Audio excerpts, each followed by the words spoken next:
أولما أصابتكم مصيبة قد عصبتم مثليها قلتم أنى هذا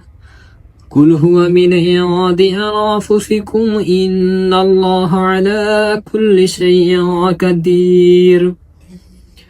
وما أصابكم يوم التقى الجمعان فبإذن الله وليعلم المؤمنين وليعلم الذين نافقوا وقيل لهم تعالوا قاتلوا في سبيل الله أو ادفعوا قالوا لو نعلم قتالا لاتبعناهم هم للكفر يومئذ أقرب منهم للإيمان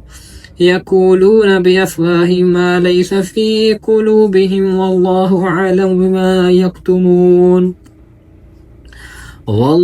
أعلم بما يكتمون الذين قالوا لإخوانهم وقعدوا لو أطاعون ما قتلوا قل فادرءوا عن أنفسكم الموت إن كنتم صادقين ولا تحسبن الذين قتلوا في سبيل الله أمواتا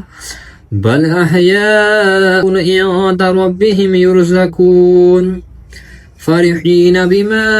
آتاهم الله من فضله ويستبشرون بالذين لم يلحقوا بهم من خلفهم ألا خوف عليهم ولا هم يحزنون يستبشرون بنعمة من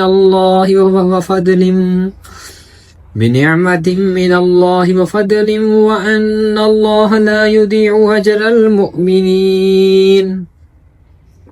الذين استجابوا لله والرسول من بعد ما أصابهم القرح للذين أحسنوا منهم واتقوا أجر عظيم